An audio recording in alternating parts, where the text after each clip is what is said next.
This is like Christmas. Yeah? I love Christmas time just as much as I love Disney World, and I love Christmas movies. And one of my favorite is A Christmas Story. You know, TNT does 24 hours over and over and over again. And there's so many great moments in that, one of which is the leg lamp. Ooh, a statue. Another one, oh, fudge. And one of my personal favorites is just kind of the regular day-to-day grind that they have, going to school in the snow, and then he meets up with his buddies. And then his little brother's like, I can't put my arms down, come on, help me, wait for me. And as they're walking, out in the distance, you hear the creepy music. Scott Farkas. He looks like a wolf, so they play the big bad wolf music. Thank you, Tchaikovsky. And he can't take it eventually. So at some point, one day, he just snaps in his head. And he launches himself on Scott, and he's just like wailing on him, and just all the cusses, if we will. Just goes nuts on the kid. How many of you, raise your hand if you've been bullied for something. How many of you have ever wanted to just go nuts on Scott Farkas the same way? Maybe not in like a physical, like, I want to take out all my aggression and turn you into a bloody, pulpy mess.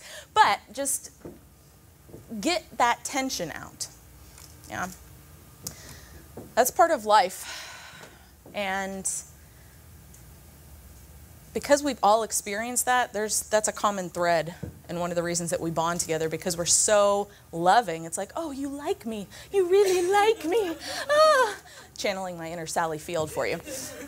And for me, I realized that I had to start looking at bullies or toxic people a little bit differently, or I was going to want to Scott Farkas everybody that ever wronged me.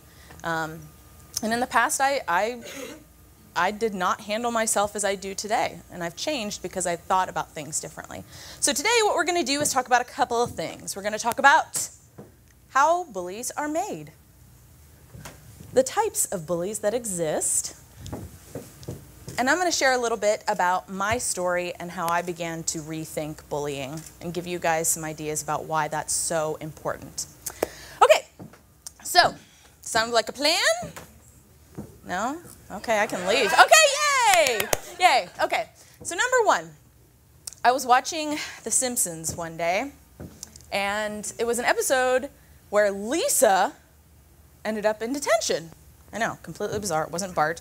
And so she's sitting in there, and something about bullying comes up, and she's talking, and she's like, well, how is a bully even created? And the room is full of like the typical bully kids in the community, the one that's always like, and the one that's on the skateboard all the time. And like without missing a beat, they just answer very quickly, oh, that's easy, neglect and abuse. Like they know what caused it. Not everybody that's a bully, or even if you're not a bully, is that self-aware. But according to Dr. Jean Piaget, the first 5 years of life are instrumental in how we are socialized. And psychologists now believe that development is not nature or nurture. It is threefold. It's a biological, sociological, and psychological form of development. And I see you nodding right there. I was checking because I know you. And in that process, the first 5 years of life are paramount to how we learn to relate to each other. So, Marianne, if I'm your mom and you're little and you're like, Mom, I need you, can you please help me with X, Y, or Z? And I'm, Marianne, I don't have time for this right now. And I verbalize that to her. If I do that repeatedly, she's going to come to understand not to ask me for things anymore, because I will not be there. If it's an even younger child, they've done studies with a mom or a caregiver and a baby, and they're sitting across from the baby, and there's a video coming profile, and you can see the mom looking at the child, and the baby's like, making all the baby noises. And the mom's looking at him and engaging and smiling, and you can see the affect on their face, and it's just very pronounced and animated.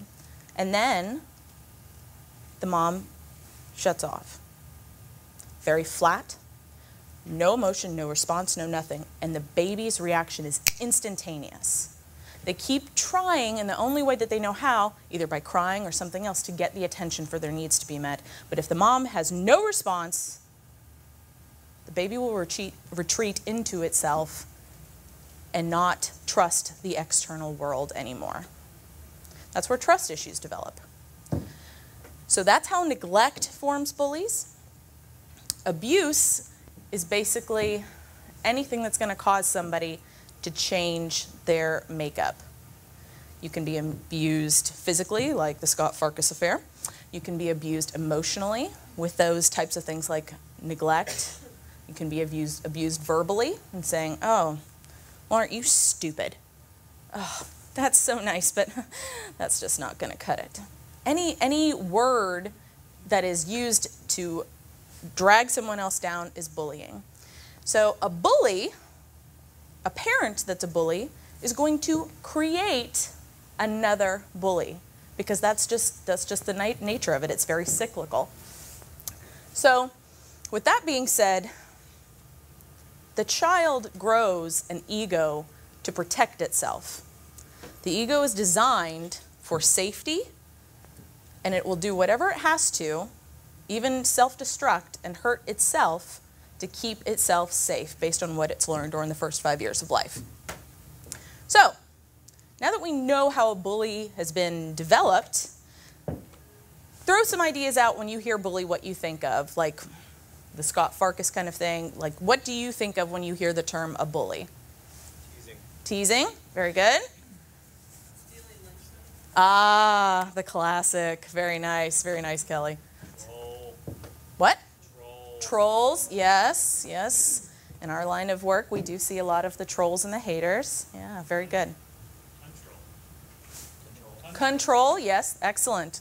People that have a lot of damage do operate out of a sense of needing to feel safe and be very controlling. It can be an overt control where they're more verbally abusive, or they can be more passive and be a little bit subtle and covert and manipulative, how they try and keep themselves safe. So, now that we know some of the types of bullies, really, the ego can be our biggest bully, because it's the thing within all of us that's working against us at times. The awareness of it isn't a bad thing. The awareness piece is what keeps us safe so we can move past it. So now that we know those kinds of parts of the story of the bully, I want to share a little bit about my background. In the last 10 years, I've undergone a lot of change. Some of you are aware of it. But I was in an emotionally abusive and controlling relationship for about 6.5 years. And the gentleman I was with, I finally managed to get out of that relationship. And it was healthy, and it was great, and it was like a period of 4 months where I was like, yes, I'm on top of the world, I'm free! And then I found my way into something else. And it wasn't a positive thing, but it wasn't as overtly bullied. So I need a volunteer from the audience at this point.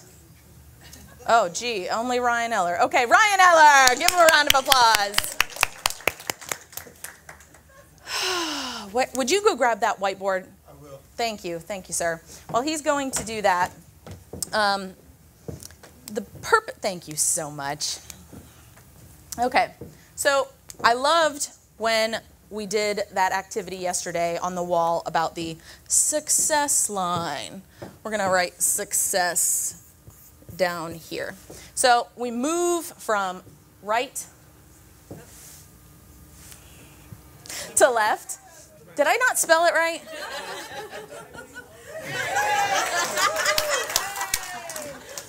So when we move from right to left, there's mile markers and bench markers along the way. When we're working on our hustle, we may come across some of those trolls that you mentioned.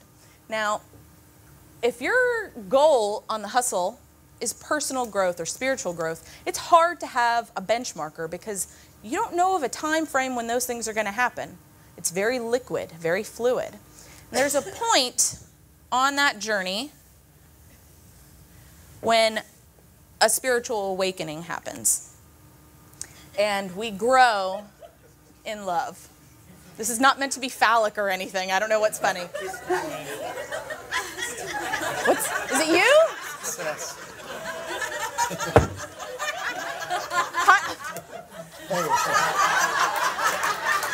That's perfect. Much better.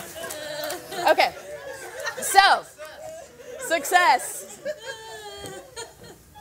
As we move up on this line, we're going to call this the learning line.